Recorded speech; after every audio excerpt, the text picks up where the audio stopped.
Yo, what's good? Welcome back to another reaction. We are back, man. This would be more of a scary storytelling. Yeah, scary storytellings, I guess. And with a mix of probably some old creepy, but whatever. Whatever we watch, it's still gonna match the title somehow. Um, I'm sending peace, abundance. Make sure you get some fruit. Alright. Let's go ahead and get into it. Time she was sleeping, she went down for a nap, she ended up waking up, and it was me, my mom, and I think my other sister in the living room. She comes and tells my mom, like, hey, like, grandpa says he misses you. Mom's like, who are you talking about? She's like, yeah, grandpa says he misses you and loves you or something like that. We're like, what the heck, who are you talking about? She starts crying. She's like, I miss him. My mom's like, who are you talking about? And she's like, look. And she goes in my mom's room and pulls out a picture of our great grandpa. Yeah. And it's crazy because I've never met him. My little sister hasn't met him, and like we're a big age difference, so obviously it was years ago that he had passed away. She basically saw him in her dream, or he talked to her somehow, and my mom and all of us were kind of like scared. Kind of like what we concluded was that maybe like he reached out to her in her dream while she was sleeping. One night, my little sister, I think she was about 3 or 4 around this. This story is a prime example as to why you should not trust just anyone around your children. The person who submitted this wishes to remain anonymous. This actually happened to her great-grandmother. So for the sake of the story, we're going to call her Daniela. Daniela grew up in Serbia. In Serbia, it is believed that you should baptize your child within 40 days of the child being born. Otherwise, you're exposing the child to getting the evil eye or being cursed. A lot of mothers will even tie a red string around their baby's wrist to protect them. Now, Daniela was never very superstitious, so she decided that she wasn't going to follow this. One day, there was a gathering at her village where she decided to take her baby. Let's call him Milo. At this point, Milo is about 6 months old and still unbaptized. Daniela's mom tried to talk her out of taking the baby to a gathering, but Daniela refused and decided to take the baby anyways. At the gathering, everyone came to see Milo and were surprised when Daniela told them that he was only 6 months old. They all thought he was older because he looked healthy and strong. But at the end of the gathering, Milo began to cry. Now, this wasn't an unconsolable cry. No matter what Daniela did to try to get him to calm down, she could not get him to stop crying. He cried all the way home. Daniela ended up taking him to a doctor, but even the doctor couldn't figure out what was wrong with him. Some of the women from the village decided to gather at Daniela's house to see if they could help in any way, but there was absolutely no hope. No matter what they did, Milo would not stop crying. Daniela's mother then went up to her and grabbed her by the shoulders and turned her away from the crib. She told her that a child's soul could not leave its body while their mother was looking at them. The minute she turned around, the crying stopped and the house grew completely silent. Milo had passed away after a long night of suffering. What? This was a very hard time for their family. They were not able to have a priest at his funeral due to him not being baptized. Daniela fell into a great depression after this and would not stop blaming herself for the passing of her son. Finally, Daniela's mother convinced her to go see a gypsy woman who was a fortune teller. The minute they walked inside, the gypsy took out a handful of beans and started humming to herself. Daniela was still very skeptical over this. She thought that maybe her mom had filled in the gypsy on what was going on. This fortune teller is really real. The gypsy began to talk. She proceeded to tell her that she had taken her son to a very large crowd. There was a woman there who would not stop staring at your son. And every word you spoke having to do with your son, her eyes were filled with hate and the evil eye. This story is a prime example as to why you should. This is why babysitting always freaks me out. So in 2014, Sarah DeWalt was babysitting for a new family that had just moved into her neighborhood in Ohio. The family consisted of 2 young children under 10, but when Sarah showed up that night, the parents kept talking as if they had 3 children. There were 3 sets of pajamas laid out, there were 3 bowls of ice cream on the counter, but the family clearly only had the 2 kids. So that night, Sarah and the kids are winding down watching a movie when all of a sudden Sarah starts hearing noises in the house. There were footsteps shuffling like someone else was there, and she had this overwhelming feeling that she was being watched. So she gets up to check on the noise, but then the kids turn to her and say, "Oh, that's Bonnie, don't bother her." Sarah leaves it because she's freaked out, but then later that night she goes to check the nanny cam and she sees this image captured in the hallway. She stayed up until the parents came home, but she never went back after that. This is why That babysitting is such always a freaks creepy me out. picture, bro. So in 20 Creepy story time. Uh I oh. actually have a picture to I'll go mess along with with her. this Let's see what she got to story, say. so I'll share it at the end of the video. So when my son was about a year old, we went to Burlington. It was early in the morning. I remember I dropped my daughter off at school and I went straight to Burlington.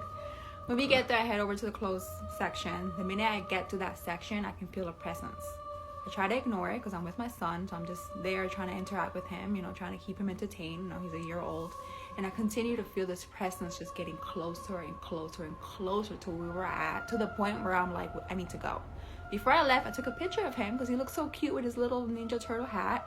Didn't think anything of it, went home. When I went home, I look at my phone and I see the picture and I see this.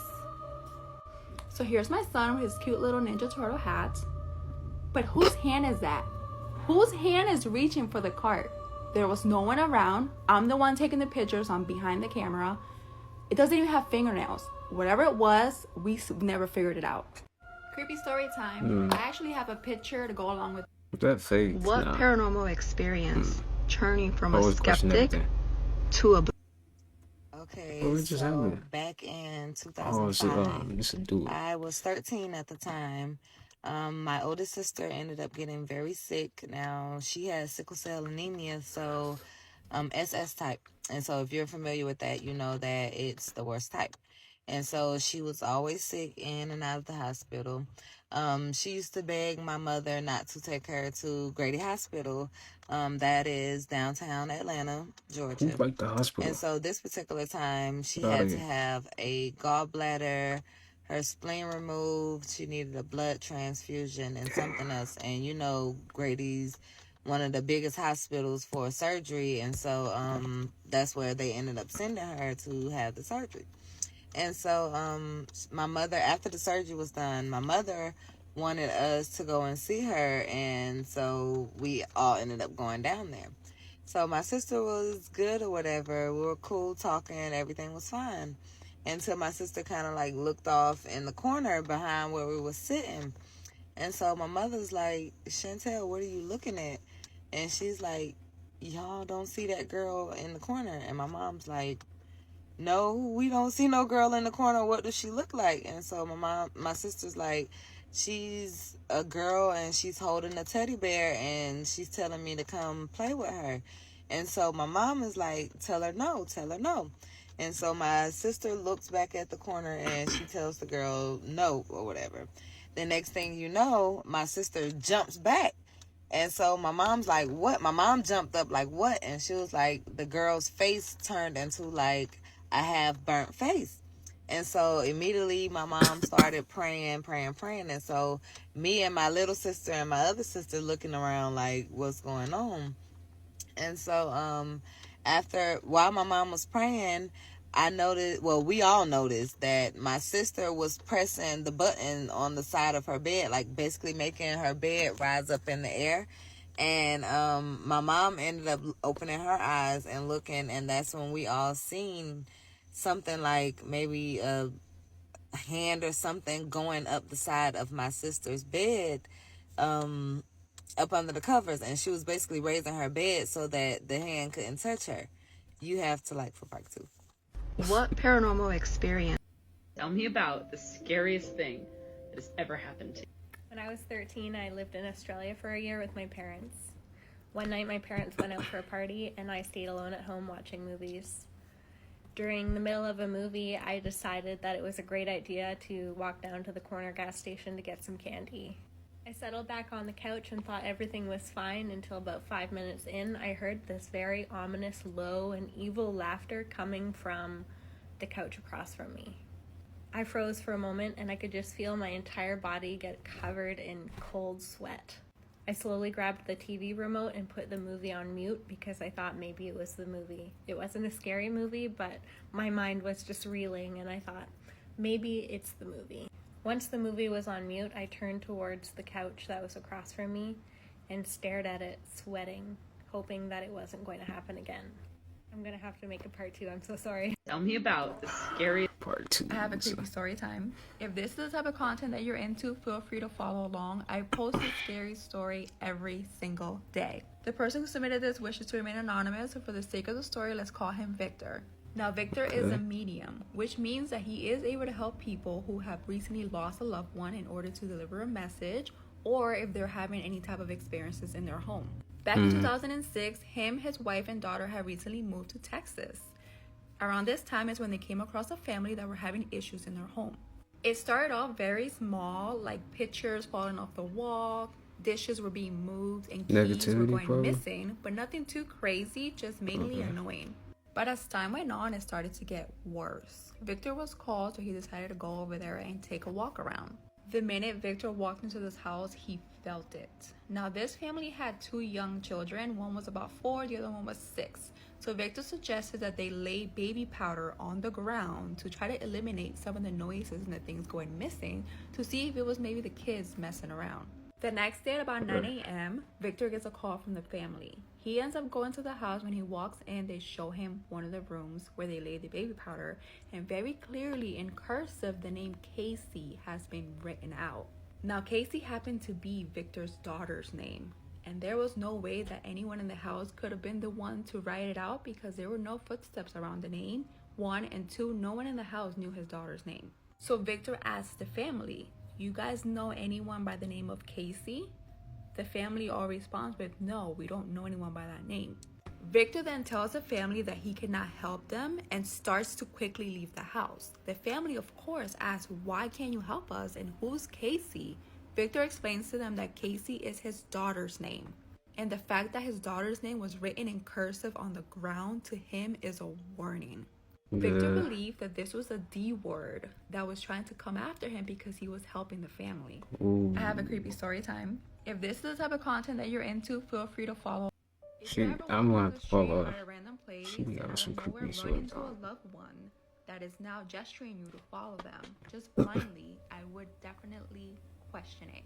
It may actually be a D word taking the form of your loved one in order to get you alone. Story time, this person wants to be anonymous, so let's call her Lila. When Lila was about 11 years old, she was living in Malaysia with her family. They lived in an apartment building on the 12th floor. One day, she's walking home from school when she happens to look across the street and sees a woman standing there that looks just like her mother. The woman smiles at her and starts gesturing for her to follow her. It's just Lila is getting ready to cross the street. Her brother stops her and goes, "Where are you going? We're supposed to be walking home. Home is this way." Lila then responds with, "Don't you see Mom? She's standing over there telling us to follow her." Her brother then goes, "What do you mean? There is no one over there." Lila decided to brush off the experience and go home and act as if nothing had happened. Until a couple weeks later, she's sleeping in her room when she gets woken up by someone tapping on her leg. When she opens her eyes, she looks up and sees this creepy old lady standing there wearing her mom's clothes. This creepy old lady then starts to tell Lila to follow her out into the balcony. Now, mind you, her family lived on the 12th floor. Lila, of course, screams and wakes up her whole family. They all run in there, and this creepy old lady is nowhere to be found. They automatically assume that she must have had a nightmare and decided to brush it off once again.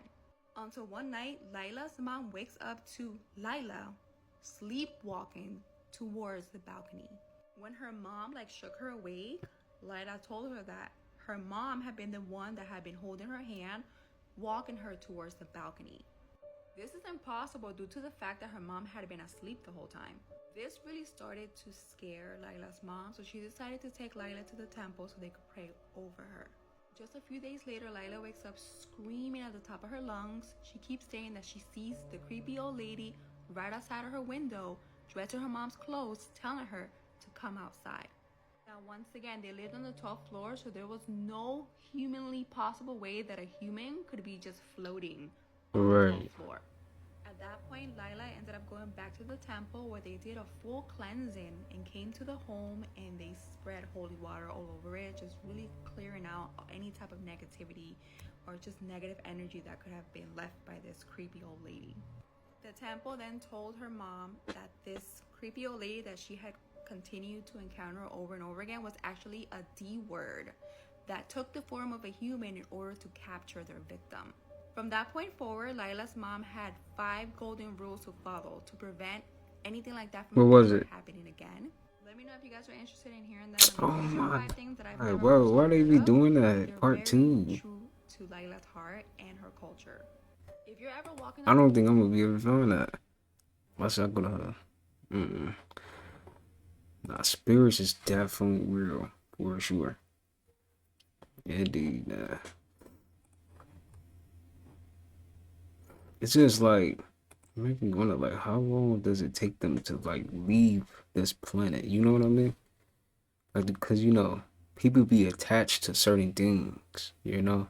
And it probably take people a while to leave this realm, you know? Before they, like, cross all the way over. You know? They probably just be roaming the earth. Alright, let's get into the next one. There's this TikToker that went missing after he posted about seeing a giant in the wild. So he posted this at first. He saw a figure, like a giant, what he says is a giant, on top of a mountain. And at first it's like, okay, what is that? It looks like it could be a person. But if you're that far, that's giant. Yeah. Do you see how far away it is? How far I have to zoom? And he actually talked to some locals, and the locals, they pretty much said, yeah, it comes and goes. And some of the natives were saying, yeah, it's real. Now check this out. So he went a next time, and when he went the next time, he went during night just to see the mountain, and there was a car that stopped him. The guy's here again. This is him. What's going on? Road's closed. Turn around. Really? So his name is Andrew Dawson. Not only did he go missing, he is legally presumed dead. They have an obituary, everything. So check this out. There's this TikToker that went missing after... You can't know too much. They will get you. They will get This you. is how you truly disappear from the world. You can disappear tomorrow, right? I can walk you through 3 steps Already right saw now. this. Chuck E. Cheese has no choice but to get rid of their animatronics. And after they're taken out of each establishment, they will be destroyed. And they actually have to take a video of them destroying the animatronics to prove that they did it. They say that this is because of copyright reasons, but I think it's because they don't want the wrong people getting a hold of them, if you know what I mean. I just think it's so crazy that they have to smash these things with hammers and film it. Like, I don't know about you, but I want to see that video. This is all happening because Chuck E. Cheese believes that their animatronics don't fit with their current brand anymore. I think that means that Five Nights at Freddy's gave it too much hype and people think they're creepy now and they were never intended to be creepy. Like, unfortunately, I feel like Five Nights at Freddy's kind of ruined these, but I love that they're creepy. I think they're so fun. The animatronics are getting replaced with an electronic dance floor. Like, I'm sorry, is that really the best you can do? Like, when you walk on the dance floor, like, the things all scatter and apparently it's interactive, but like, oh, come on. Like, really? Let me know what you think of all of this, and follow my TikTok, Instagram, and YouTube for more content. It really helps when you interact. Chuck E. Cheese has no... So apparently there's no sound in space, right? Yeah, I heard of that. But NASA just released a sound of a black hole. What does it sound like? It sounds like all distorted. But the crazy question is, not the sound of the black hole, but how did they capture the sound of the black hole if there's no air in space? Right. So there can't be sound, right? Yeah. That is true. So like, how That's a the good fuck point. did they capture the sound of this black hole? How does it even make a sound? It's like they're almost trying to create something for a fake narrative. That's crazy. Yeah. So apparently there's no sound in space, right? Yeah, I heard of that. They cut down our trees. They definitely did, because the mountains is not mountains. It's just giant trees. You know? That's what it is. What's this music though? I'm gonna mute this music. I don't want to get copyright. Mute the music real quick. Wait. What am I looking at?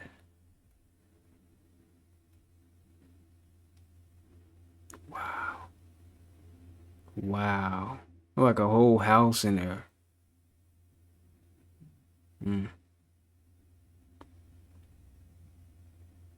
That's crazy. Like they're walking on the sidewalk. Crazy.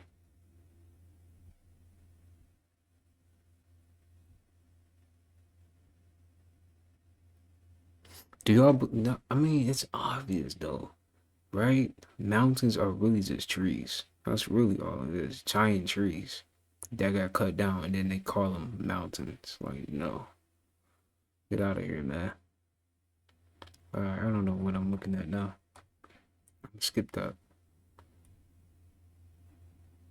Even the NFL. Take a look at this. This all started last season when the NFL scriptwriters and I. Scriptwriters. Keyword.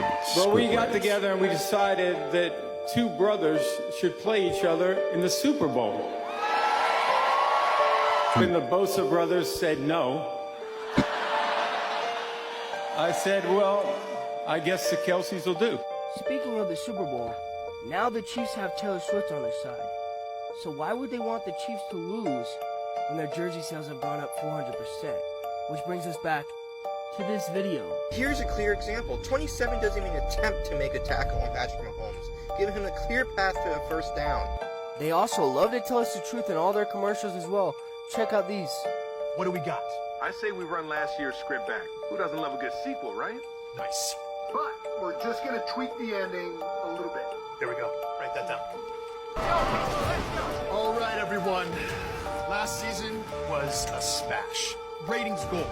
But this year's script has to top it. So welcome to the table read for the 104th season of the NFL. Let's get to work. Like I said, the whole world's a stage, even the NFL. Take a look at this. Testing. See if you were alive. You might see a word. Then just disappears. Maybe. No! Shit, that shit just disappeared!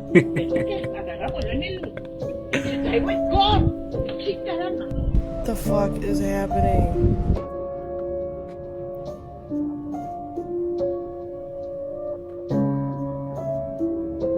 Yo, how is it just vanishing like that? What? This is fake. I don't believe this. No, that's fake. They just cutting the camera, bro. Ain't no way. Really?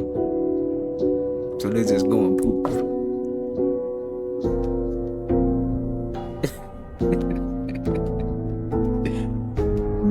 Nah, bro, you're making me laugh right now, bro. No way. That's fake. Testing. See if you were alive. It don't even look natural. I'm gonna believe this, but we barely. You can disappear tomorrow. This video I'm about to. I saw that already. What's that? We're gonna explain all of that. You guys know how the elites always tell you everything before they do it? Well, what do you know? I guess I'll be the one who dies first. You heard that? And as we all know, Matthew Perry died at age 54, which equals 9. 9 meaning completion. Completion of what?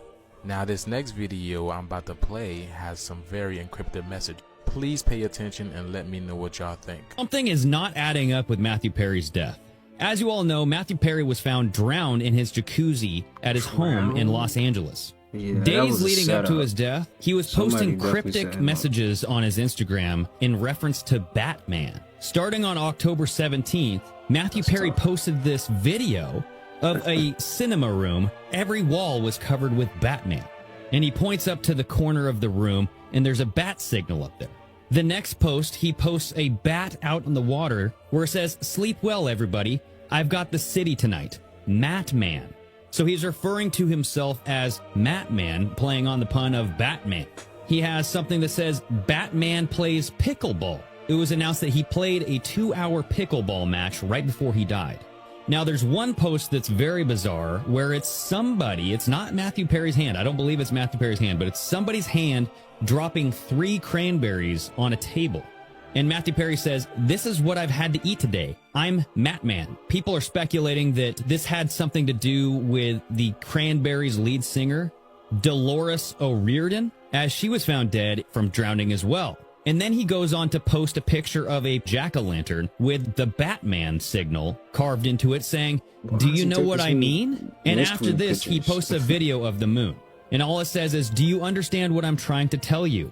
I'm Matman."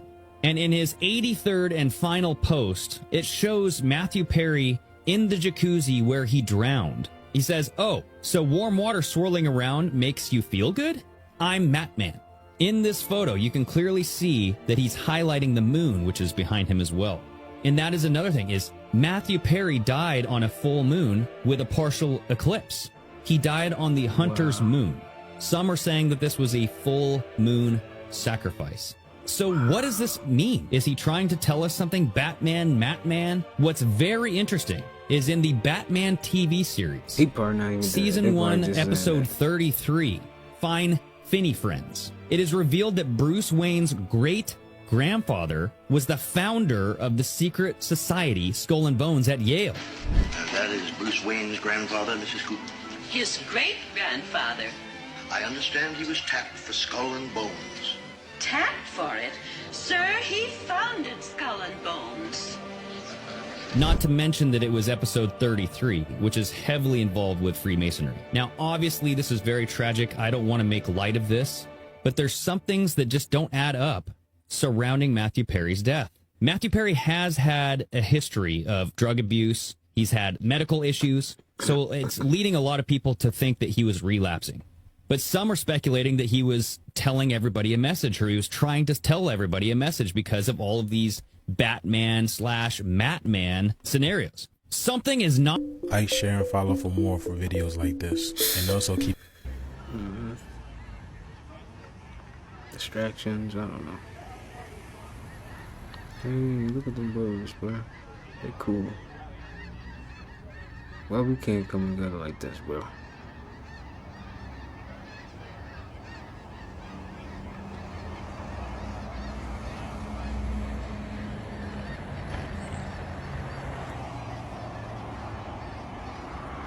Look how they like all following each other. Looks so perfect too. Nature.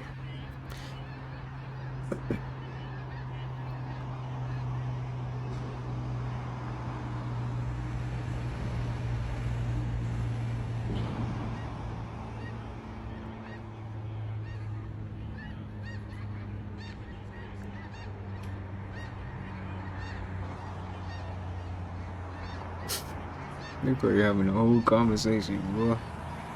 We don't know what they said. Doing this. It's so strange. Like, why would they? It's Candace. It sounds a little bit like a conspiracy. Are you telling me that doctors and hospitals and nurses are colluding for baby foreskin? That would be weird. What would be the purpose of that? You know, a lot of times when we talk. The car is the least used, most expensive asset we own. You drive it to work and you drive it home, and maybe you drive it somewhere. So apparently, a man that used to work in these big corporations came out and told us, how are you being spied on? If I was you, I think I would stop and want to listen to everything this man say out his mouth. Any Android today or any Apple iPhone, they know where you go, who you call, what you buy, and what you browse. And they resell that data, your data, to advertisers. Your advertising ID follows you everywhere. Even if your phone is switched off, or if it's in airplane mode, it's still pinging Wi-Fi, it's still pinging towers, it knows exactly where you are. I said to a couple of buddies of mine, we need to do a phone that is not subject to the whims of Google and Apple. Have you ever heard of Pegasus? I have not. It's an offensive cyber virus used for hacking phones. The guy that developed that is our CTO. We'll deliver the first 500 units next month. It's our hardware, it's Android based, but it's all our code. Our phone, not made in China, supply chain not coming from China, with our operating system, with our own store, antivirus, VPN, and secure messenger. Comes with an actual kill switch. If you turn this phone off, you separate this, it separates the electronics from the battery so that off is off. If you're running any Androids.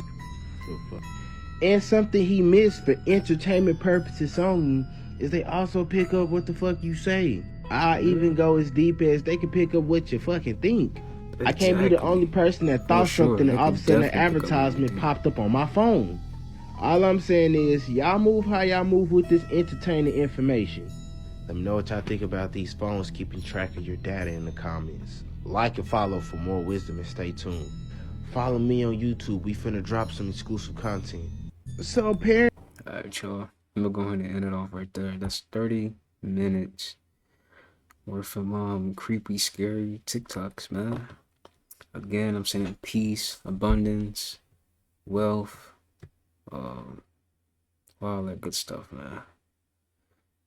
I hope you guys have a good rest of your day today. Don't forget to get your fruit. Okay. It doesn't matter what kind of fruit you get, but just get a fruit in. But with all that being said, I'll see you guys in the next one. Peace.